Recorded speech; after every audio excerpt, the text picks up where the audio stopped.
This is the X-Zone Broadcast Network, broadcasting worldwide on broadcast affiliates and satellite program providers, including CNN Broadcast Network, Sirius Satellite Network, Star Media, Good News Radio Network, Angel Broadcast Network, Wiki Broadcast Network, and WPBN TV. For more information on the X-Zone Broadcast Network, visit us at www.xzbn.net.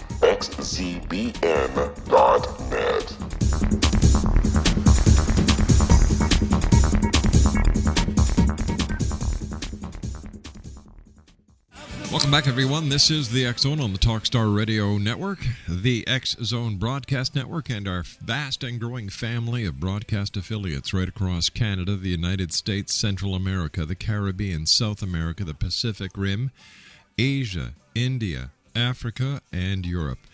If you'd like to give us a call toll-free worldwide, 1-800-610-7035. That's toll-free worldwide at 1-800-610-7035. My email address is xzone@xzoneradiotv.com.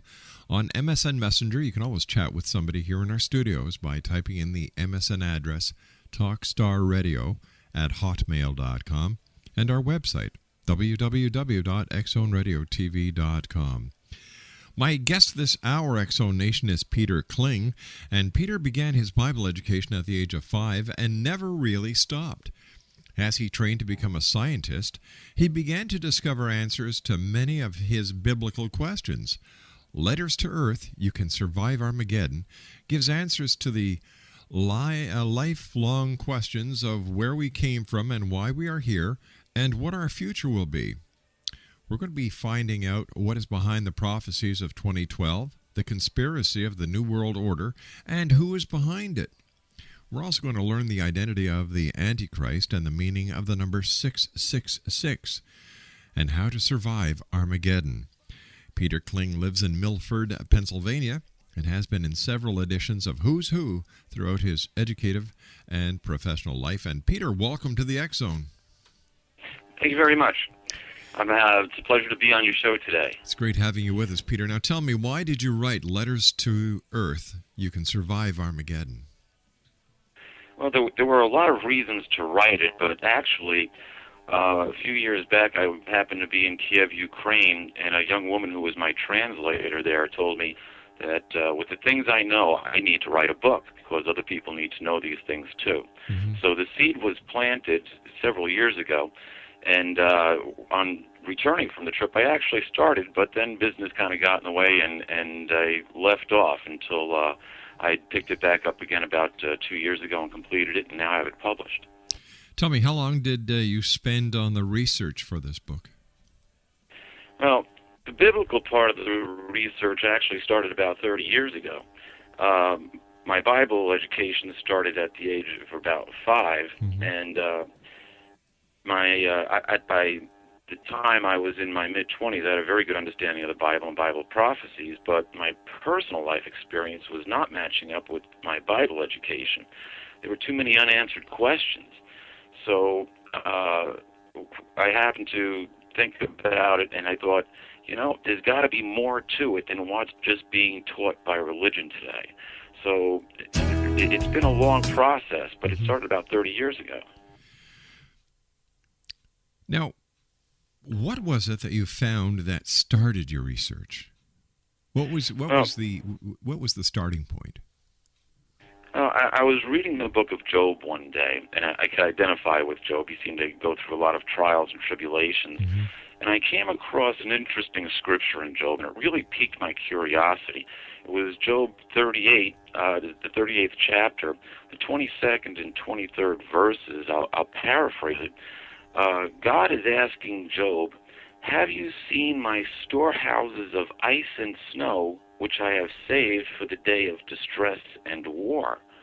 And I was thinking, well, Job basically lived in the area of Persia or Iran today, mm-hmm. and he wouldn't really have an idea of ice and snow, or at least storehouses. So I tried to picture where these storehouses were, and I thought, Well, Job would have seen the ice on the mountaintops, and so I thought about the mountaintops, and I realized, well, wow, the real storehouses are the polar ice caps. All right, stand by, Antarctica, Peter. You and I have to take our break. We'll be right back. Antarctica itself has ice that's 2 miles deep. Peter, we're going to be taking our break. Please stand by. Peter Kling's our guest, www.peterkling.com.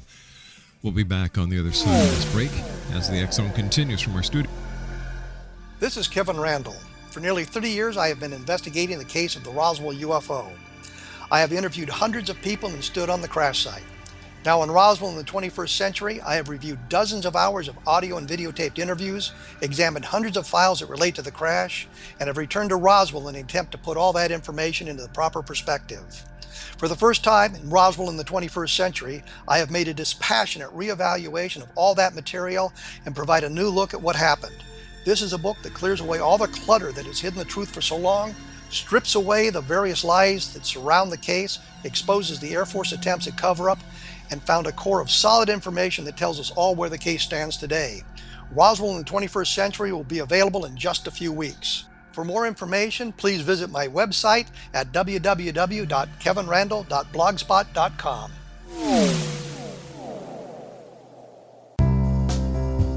Gibbs A. Williams, Ph.D., is a practicing psychoanalyst, supervisor, researcher, and author in New York City. Much of his life has been dedicated to understanding nature and the uses of meaningful coincidences or synchronicities. His radical and original non-Jungian, non-mystical, non-magical theory of synchronicities illuminates much of the fog surrounding this challenging and perplexing topic. His ideas and manners are fresh, presented in a style that is both entertaining and highly informative. He is also an expert on crisis intervention, specially focused on violence reduction for the police and citizens, mastering anxiety, frustration, and stress without the use of medication, and effectively preventing and treating heroin addiction. Dr. Williams can be contacted at his email address at gwwilliamsny11@aol.com or visit his website at www.drgibbswilliams.com.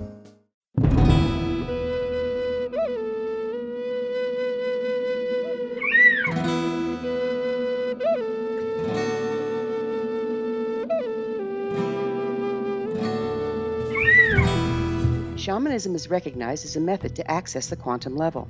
Mastery of shamanic skills puts spiritual information and healing power into your hands. Path Home Shamanic Art School, a bonded Colorado certified occupational school, has met rigorous state standards, ensuring its director and instructors have the qualifications to teach the shamanic arts. Path Home offers its certification program in blocks of study. Block 1, a 5-day intensive, will be held in the beautiful mountain town of Coaldale, Colorado, October 13th through 18th. Registration deadline is September 12th.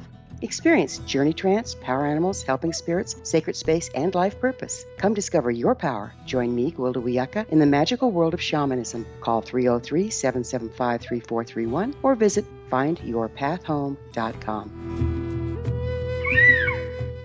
With each new extreme weather event or terrorist act, it becomes increasingly obvious that we live in uncertain and challenging times.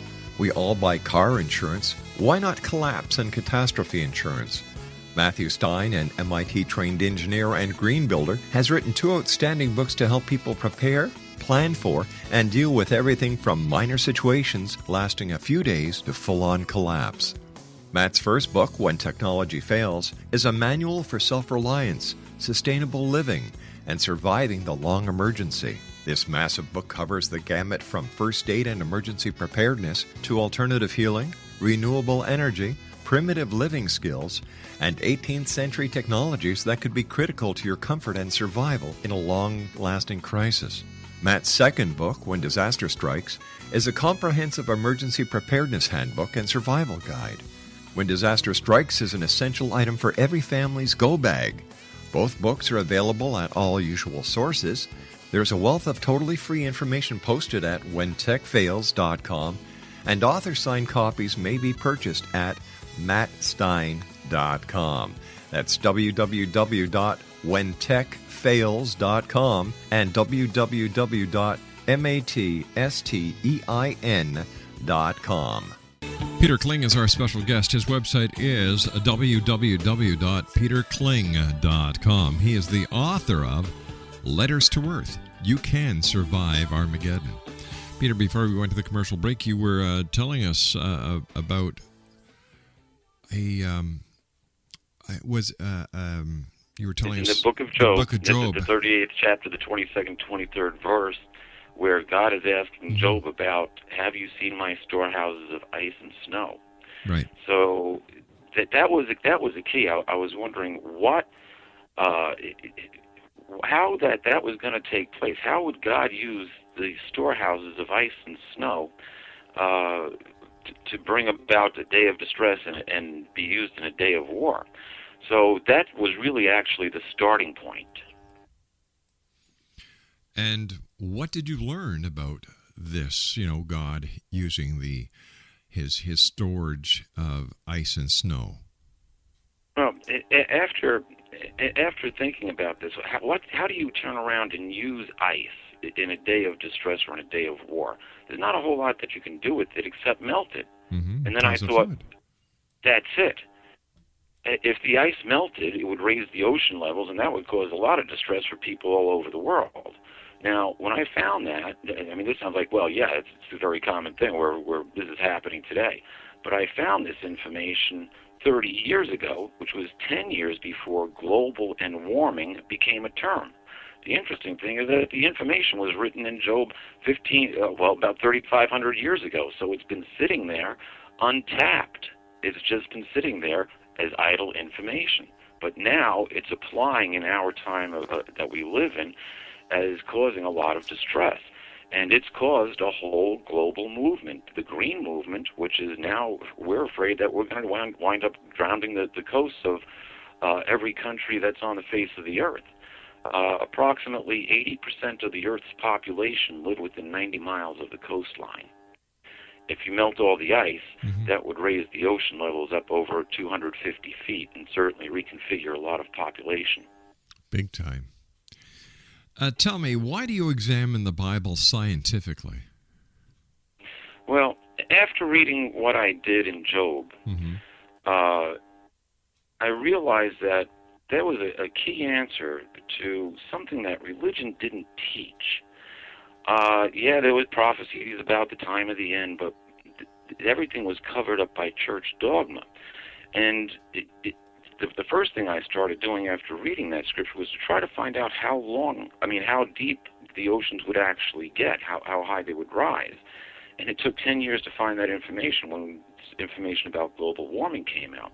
But it was during that time I started looking for other scriptures that were based more in science, that could be actually applied to the time that we live in and not be covered up with some sort of dogma that was dreamed up by religion.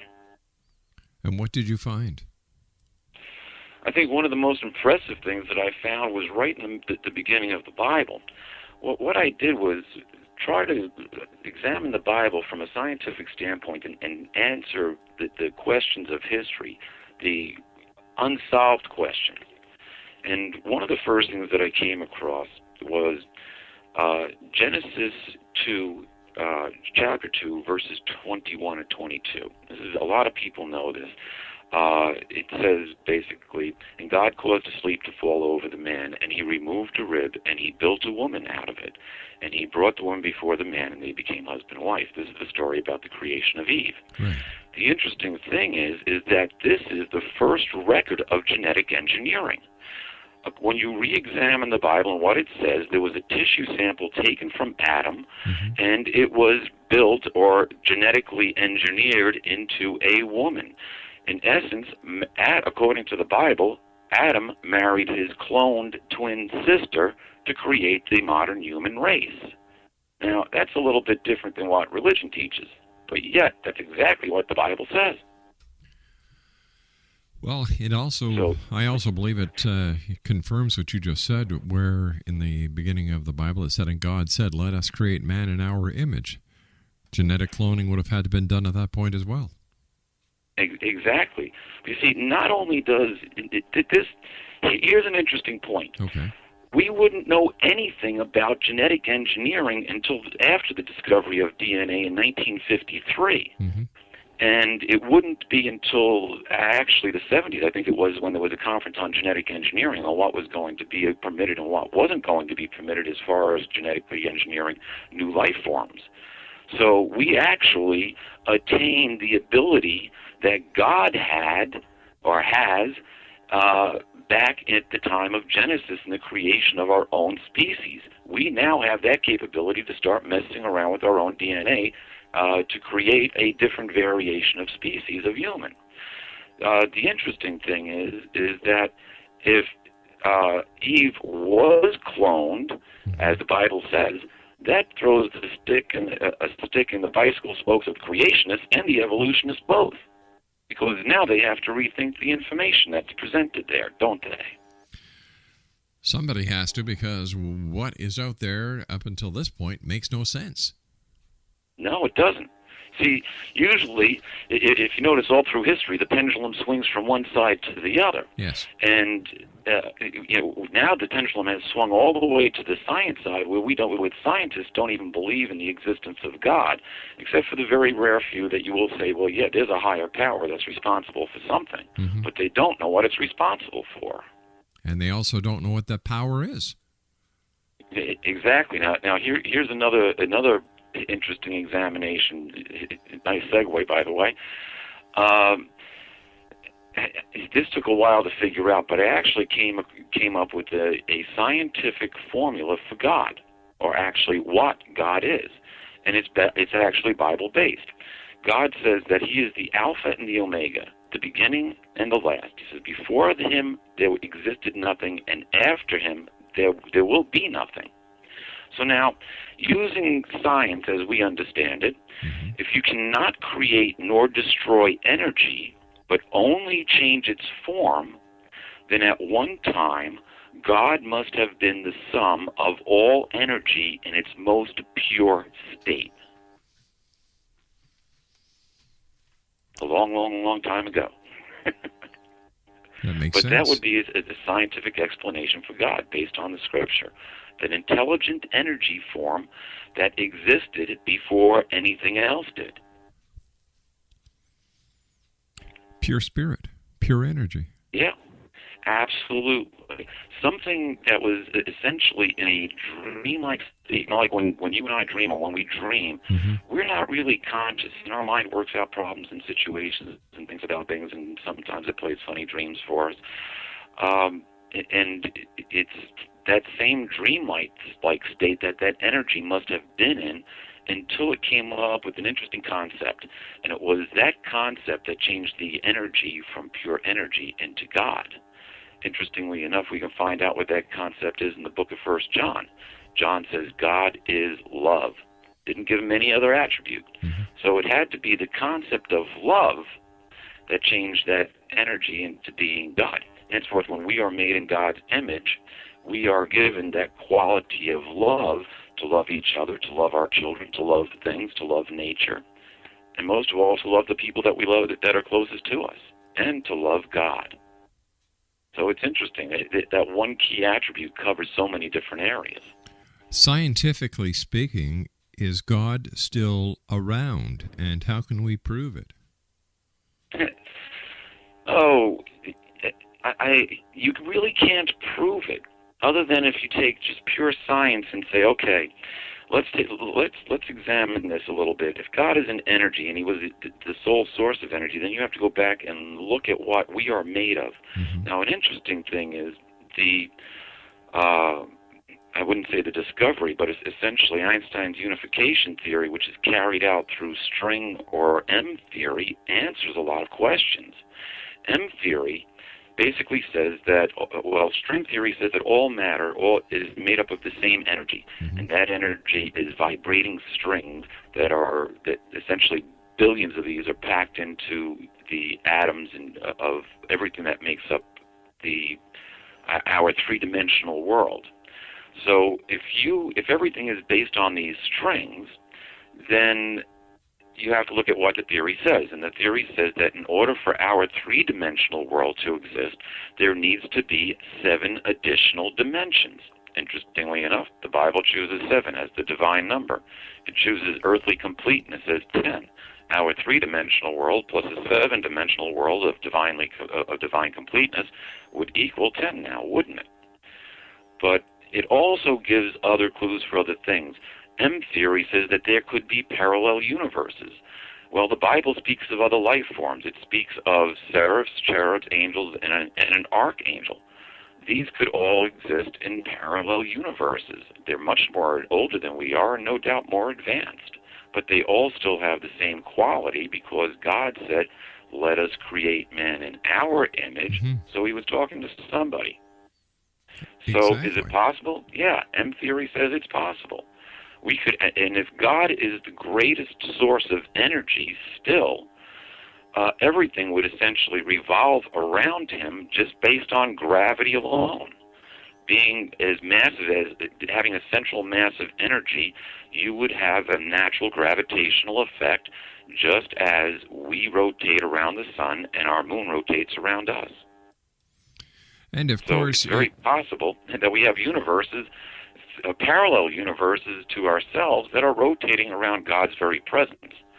Dr. Mikio Kaku, I believe that's how his name, the physicist, he said that we could have a T-Rex running through our living room and not even be aware of it because it's in a parallel universe.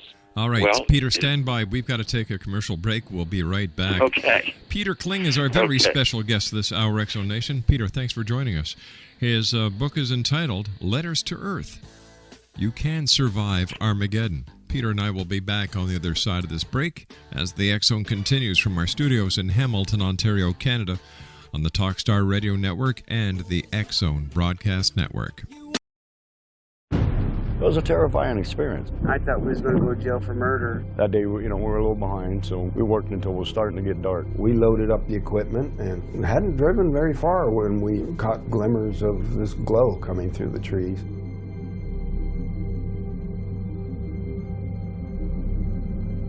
I urged Mike to hurry up and get up there. Travis had the door open before we even stopped. As he got closer, I heard the sound. One of the guys said, "You feel that?" I really panicked then. I told him, "Get the hell out of here."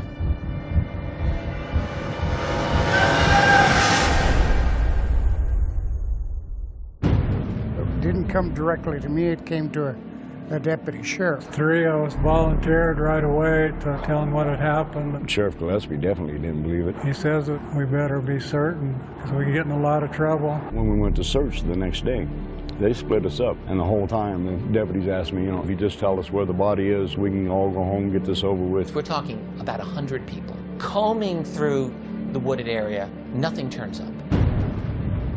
All week long, I've been hearing they're going to set it up to make you guys look guilty. We're a rough-looking bunch then. Some of us have been in trouble with the law before. And y'all ain't never going to come out of that jailhouse. We couldn't get out. I tried to sneak out the back door the day of the polygraph test. I was scared to death. On top of that, you have media. I literally would be on 2 telephones at the same time. We've even got some coops in here now that's coming in and out to see the freak show, as they call it. Everyone descends. I just wasn't going to stand there and listen to it anymore. Granny says, "This is Travis. I'm back.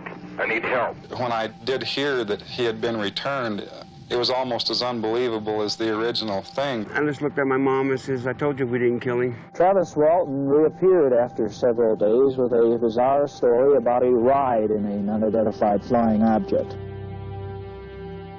People were desperate to explain it away. Why are you sticking up for Travis for all this time? You know this really didn't happen. What happened to Travis after we took off in that truck, I can't tell you. I hated Travis for a long time after this. My whole world just tore up. But I believe every word Travis said about it. He's never lied to me about nothing. It's a net negative. We lost our jobs in the immediate aftermath. And now you're not able to talk about it with anyone because you know that they're going to laugh at you, they're going to look at you like you're crazy. But if you don't come out and tell your story, somebody else is going to tell it for you. There's a degree of responsibility. Certainly I have to accept the bad. If I can direct what's happened in a way that I can make something good happen in the world, I'm looking for it. Order your copy of Travis, The True Story of Travis Walton, today at www.traviswaltonthemovie.com. Did you know that when you're on the road with limited data or Wi-Fi, you can still listen to the X-Zone Radio Show with Rob McConnell, The Science of Magic with Gwilda Wiyaka, High Tech with Corey Kay, and every minute of the 24/7, 365 programming of the X-Zone Broadcast Network by calling 712-432-9459, courtesy of TalkStream Live. No smartphone, app, or internet needed. It saves your data plan, and it's free if you have unlimited minutes. Call 712-432-9459 to listen on any phone, anytime, anywhere. Remember, 712-432-9459 for the best of paranormal, new age, thought-provoking, sci-fi radio programming 24/7, 365.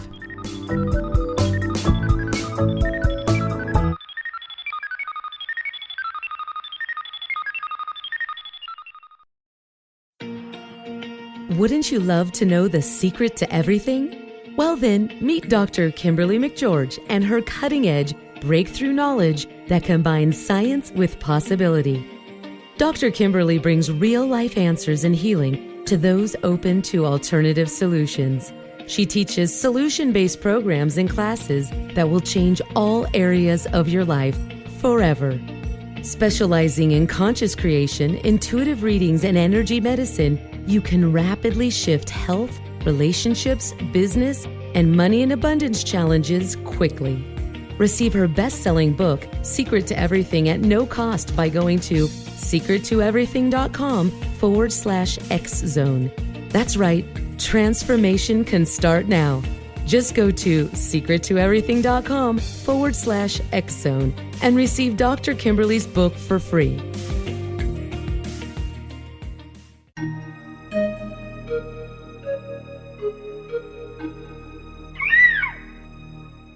While science pursues fact, magic accesses the quantum level, bridging random facts to form truth.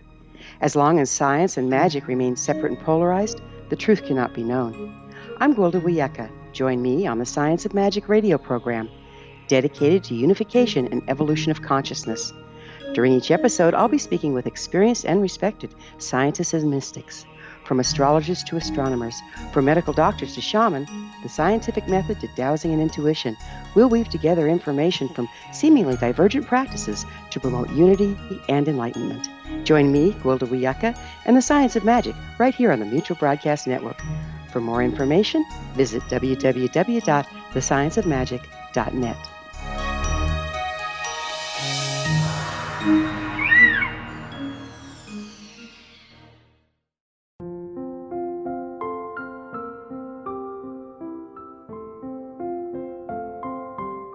I am Dr. Carl O'Helvey, founder, president of a new cancer foundation focusing on evidence-based physical, mental, and spiritual interventions, including natural cancer cures, prayer, meditation, affirmations, nutrition, and other related holistic cancer prevention and cure modalities.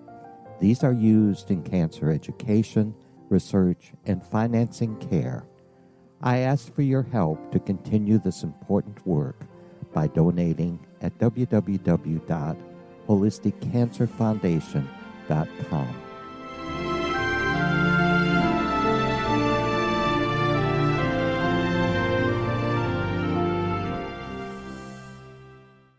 Peter Kling is my special guest this hour, Exonation, www.peterkling.com. That's PeterKling.com. Peter, before we went to the news break, we were talking about the string theory and how it applies to the possibility, the connection to God itself. Well, yeah, you see, string theory answers a lot. Actually, the deeper you go into it, when you get into M theory or super M theory, where the possibilities are endless, you then have to turn around and say, well, yes, the possibilities are endless, but what is the reality? Let's go back to the basics. Dr. Mikio Kaku made the statement that A parallel universe could exist right next to ours and we wouldn't even know it. And he used the example of having a T-Rex run through our living room. And we would be totally oblivious to it because it was, although it was happening in the same space, it was actually in a totally different dimension. So the reverse could be true. We could actually be running through God's living room and not even know it. It would make sense that if he was the most massive thing in existence, that everything would revolve around him. And when you take into the fact of parallel universes, yeah, we could be running through his living room literally and not even be aware of it. At least that's what the mathematics and the science says. How did you use history to support your findings in your research? Well, the important thing in the whole story is to understand the conflict which is really taking place, the conflict, quote, between God and Satan.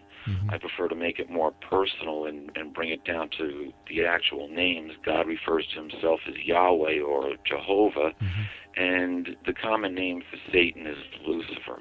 Lucifer being the light bearer, and at one time he held a significant status within, quote, heaven, whatever parallel dimension that might be. But regardless, it's important to understand the issue that's at hand. And you could turn around, or I could turn around and quote Bible scripture until Armageddon comes, but it's not going to expose the conflict that we're in, and nobody would really pay much attention because it would be just linked up with all the rest of religious dogma. So I needed something outside of the scriptures to substantiate what I was saying. I could never get the respect of the scientific community if I just spouted scriptures and then made applications. But by taking history, you can now make a timeline or examine a timeline, and that's what I did. I took history and went back as far as I could go and started my timeline looking for the domination of mankind. When did our domination actually start? If God gave us one command in Genesis, he said, go populate the earth. He said, be fruitful, become many, fill the earth.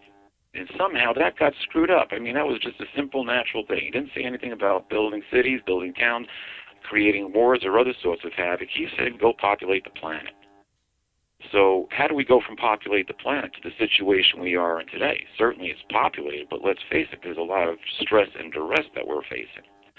So to track it historically is the only way that you could lead credence to anything that's happening in the scriptures, because essentially the dogma of religion has killed the Bible. As a matter of fact, I made that statement in my book. I said that the worst thing that ever happened to the Bible was religion. Remember, the church used to burn people who read the Bible at the stake. So they obviously didn't want this information getting out for some reason. Examining it scientifically, you find the reason that they didn't want the information getting out. But let's go back historically. The historic point that we all come back to is the start of civilization on the plains of Mesopotamia. Now, the first world ruler, or the first ruler of the world, is recorded in the Bible, and his name is Nimrod. He's known most famously as being in opposition to God and the builder of the Tower of Babel. Now, what's not recorded in the Bible is the history of his wife, Semiramis, and his her son. It's not Nimrod's son, but it was Semiramis' son, Tammuz. Nimrod was dead long before Semiramis became pregnant with Tammuz. But this is the start of domination of mankind. From a governmental standpoint, Nimrod was interested in capturing people and putting them to work building cities. From a religious standpoint, Semiramis was a Kenite, and the Kenites worshipped Eve as Mother Earth. So she started working on the religion of the people, and she set herself up as the original Mother Earth.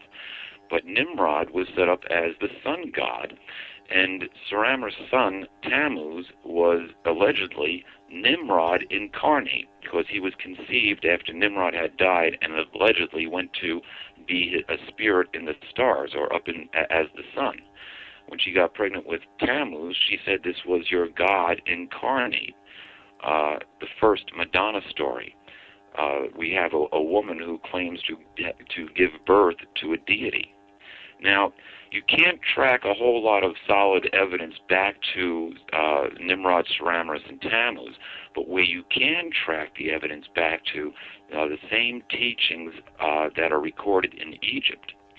After the Tower of Babel, or the languages were confused at the Tower of Babel, people left off and they took their political and their religious views to other parts of the world. So you see sun worship as being the chief religion throughout history. Mm-hmm. More people have worshipped the sun than any other deity, and still do so today. Now, where we can find a lot of history is in Egypt. The reason is the Egyptians were kind enough to chisel everything in stone, and they built their cities out of stone, so they're still with us here basically 4,500 years after the fact. So there's that we can draw a lot of information from. And if you notice, our present-day society is filled with signs from ancient Egypt, right down to the U.S. dollar with having a pyramid on the back of it. It's all tied together. Interestingly enough, the Egyptian culture is not tied into our day-to-day for no reason.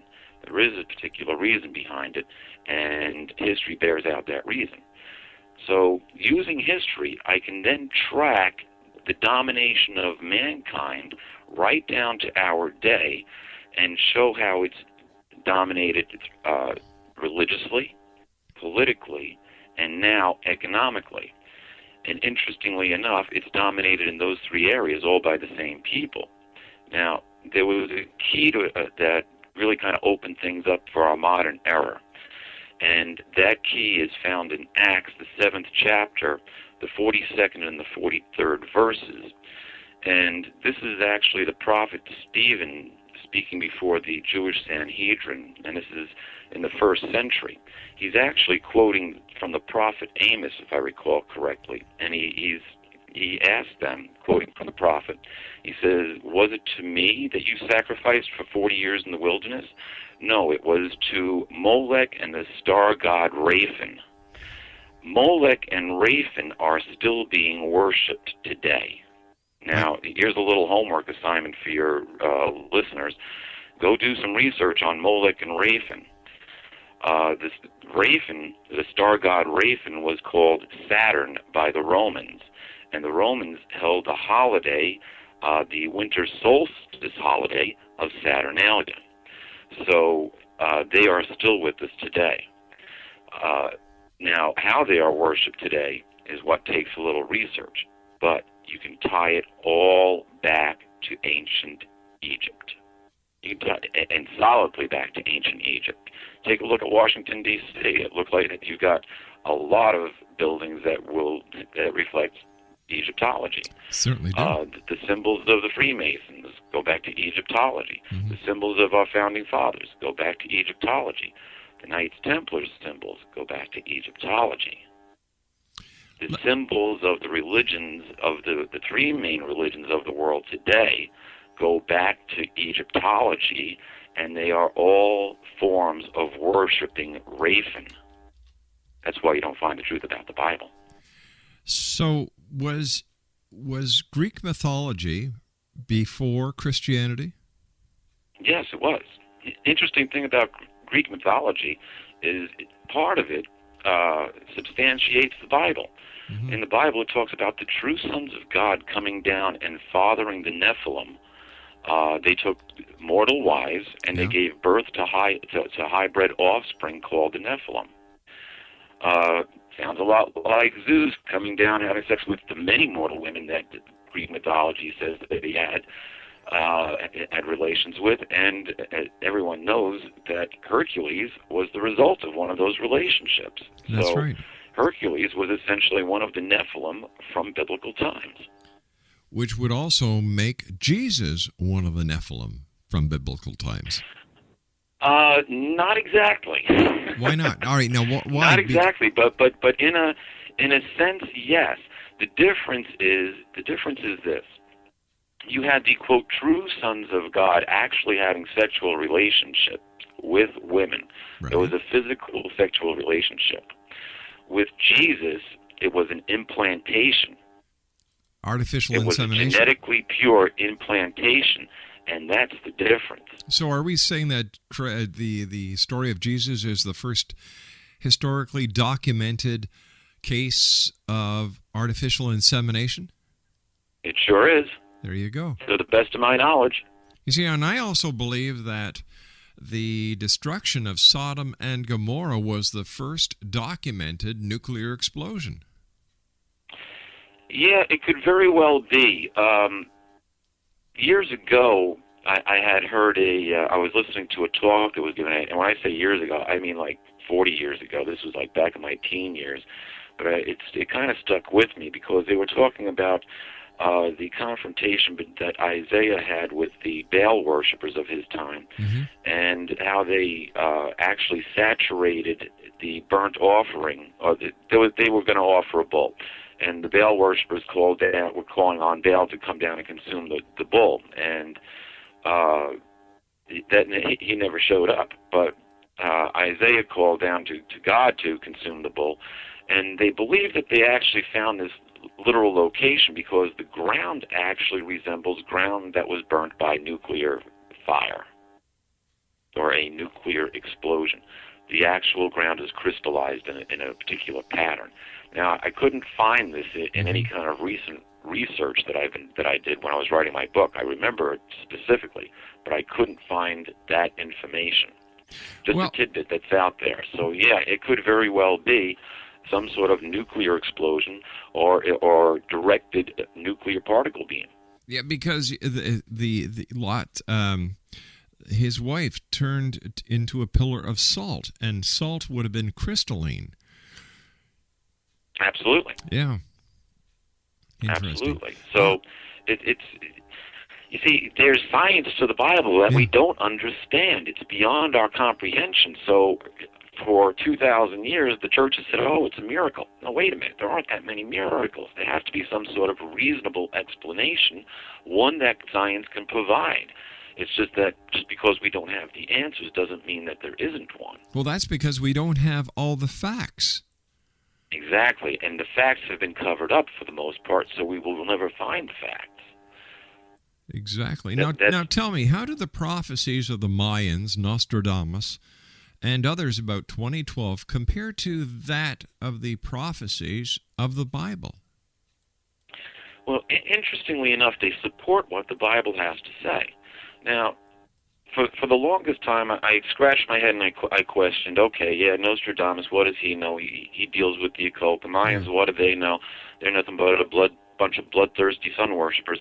And then I started actually finding, looking at it from actually a different standpoint, because I knew the scriptures were there, but I started matching the scriptures up with what those prophecies were saying. Now, you have to remember, this isn't God's camp that's coming up with these prophecies. This is Lucifer's camp that's coming up with these prophecies. The Mayans were sun worshippers, and they offered up plenty of human sacrifices, and that's well documented. Yeah. Nostradamus, who people like to call on now or look at his work, he used tarot cards, astrology, different methods of the occult. Peter, stand by. We've got to take our final break. When we come back, let's finish this topic. Peter Kling is our special guest. PeterKling.com is his website. Kling is Kling. So PeterKling.com. We'll be back on the other side of this break as we continue from our studios in Hamilton, Ontario, Canada. Don't go away. Wouldn't you love to know the secret to everything? Well then, meet Dr. Kimberly McGeorge and her cutting-edge breakthrough knowledge that combines science with possibility. Dr. Kimberly brings real-life answers and healing to those open to alternative solutions. She teaches solution-based programs and classes that will change all areas of your life forever. Specializing in conscious creation, intuitive readings, and energy medicine, you can rapidly shift health, relationships, business, and money in abundance challenges quickly. Receive her best-selling book, Secret to Everything, at no cost by going to secrettoeverything.com/X-Zone. That's right, transformation can start now. Just go to secrettoeverything.com/X-Zone and receive Dr. Kimberly's book for free.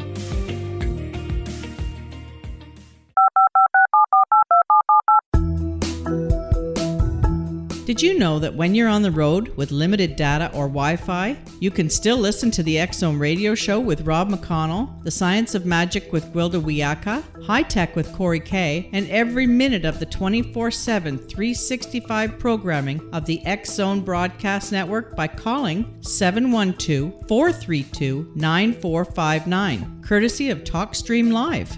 No smartphone, app, or internet needed. It saves your data plan, and it's free if you have unlimited minutes.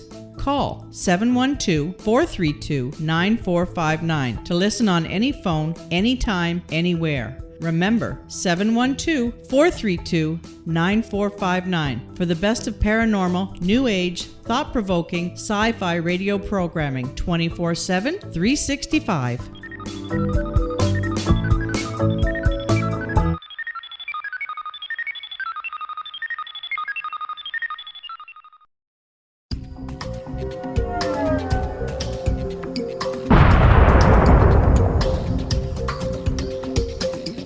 Coming soon to the X-Zone Broadcast Network is A Different Perspective with me, Kevin Randall, as your host.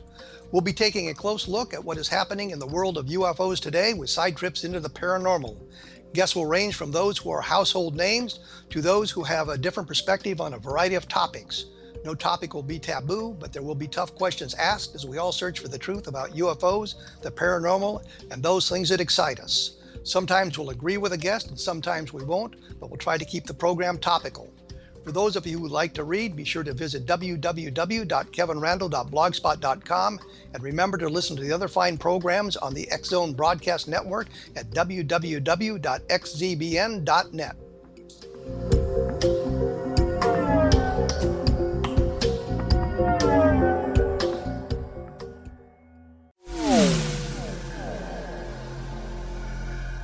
This is Kevin Randall. For nearly 30 years, I have been investigating the case of the Roswell UFO. I have interviewed hundreds of people and stood on the crash site. Now in Roswell in the 21st century, I have reviewed dozens of hours of audio and videotaped interviews, examined hundreds of files that relate to the crash, and have returned to Roswell in an attempt to put all that information into the proper perspective. For the first time in Roswell in the 21st century, I have made a dispassionate reevaluation of all that material and provide a new look at what happened. This is a book that clears away all the clutter that has hidden the truth for so long, strips away the various lies that surround the case, exposes the Air Force attempts at cover-up, and found a core of solid information that tells us all where the case stands today. Roswell in the 21st century will be available in just a few weeks. For more information, please visit my website at www.kevinrandall.blogspot.com. What happened in Benghazi is revealed by Nicholas Genix, author of Obama, Islam, and Benghazi. He informs the American people that President Obama deceived them by advocating a strong foreign policy prior to the 2012 presidential election, and Hillary Clinton supported this deception. As the title infers, there is a connection between Obama, Islam, and Benghazi. Ample evidence informs Americans that Obama's early indoctrination in the Quran developed an affinity for Islam, why the Quran is the source of discontent in many countries, and why the Obama foreign policy deception led to poor military action and caused the loss of American lives in Benghazi. Genix provides 36 questions for the Select Committee on Benghazi to validate if Americans are justified to mistrust President Obama and Hillary Clinton. An overview of Obama, Islam, and Benghazi is presented on the website www.futureofgodamen.com. That's www.futureofgodamen.com. Afterlife expert Roberta Grimes was the first one to say that dying can be fun. Now her best-selling book, The Fun of Dying, is available in stores worldwide. So if you wonder whether death ends life, how it feels to die, or what heaven might be like, The Fun of Dying was written for you. And if you have always been afraid of death, or if you worry that your life has no meaning, let The Fun of Dying ease your fears and bring new meaning to your life. Nothing said in The Fun of Dying is based on the teachings of any religion. Instead, Roberta draws on evidence to explain how death happens, how it feels, and what comes next. A lot of the best death-related evidence was produced in the first half of the 20th century. When it is put together with recent discoveries, it tells a consistent and amazing story. Roberta Grimes blogs and answers questions at robertagrimes.com. Her wonderful book, The Fun of Dying, is available on Amazon and at stores worldwide wherever books are sold. Peter Kling is my special guest, and we're talking about Peter's new book that is out. It's entitled Letters to Earth. You Can Survive Armageddon. First of all, Peter, thanks so much for joining us tonight here in the X Zone. But let's finish off with the question I asked you before we went to the break, and that was basically, how do the prophecies of the Mayans, Nostradamus, and others about 2012 compare to what the prophecies of the Bible say? And you were saying they support it. Yeah, they actually do. You have to know kind of where to look, and that's it. What happens when you become too focused on any one particular thing, that's all that you start to obsess about that specific item, whatever it is. So you see the people will obsess about Nostradamus and the things that he said. People will start to obsess about the Mayans and saying, oh, well, December 21st, 2012 is going to be the end of the world. It's the end of a time period. However, the end of that time period fits in with things that need to happen according to what Bible prophecy says. The Bible doesn't pick out a day. Jesus said, no one knows the day or the hour, not even the Son. Only the Father above knows. So nobody knows when the signal is going to go off to attack. That day is yet to come. However, Jesus did say that there would be certain signs that would happen leading up to those days. So while there are plenty of indications or prophecies in the Bible that say what is going to unfold, they are only supported by the things that the Mayans and Nostradamus say. The world calamity is what Nostradamus says. We're going to be facing terrible, absolutely terrible things, right down to even the possibility of a comet strike. The Mayans are saying 2012 ends this system. Everybody is saying, well, it's going to be the end of the world because it's the end of the Mayan system. No, it's the end of their long count, their medium count, and their short count calendar. Everything starts over again. What a nice time for a new start on things here on Earth, starting from December 21st on 2012 forward. It would be it's an interesting time frame, which again comes from the camp of Lucifer. These are his prophets. These are the things that he has planned. So he knows what's going on better than we do. We need to pay attention to them. All right, we've got less than a minute. Who is the Antichrist? Has he been identified yet? The Antichrist isn't actually a he. It's a they. The Antichrist and the one world government are tied up together. If we have 1 minute left, I'm going to run through a few things here real quick. 30 seconds. The one world government that everyone is afraid of is going to come. There are 5 different things which have to happen before Armageddon. The first one is that the nations will declare peace and security. The second one is something has to happen to break up that peace. Now, we're trying to put a peace together with Israel and Palestine. If that becomes a paper peace and Al-Qaeda comes back and says, oh, we're not going to stand for this, and they set off a nuclear bomb in New York City, you're going to see the United States jump up and down and put a one world government in effect in order to stop all terrorism worldwide. Look what happened when they took down two towers. We declared a world war. Peter, I hate to do this, but we've run out of time for tonight. We'll have you back on in the future. I want to thank you so much for joining us. Take care of yourself. Not a problem.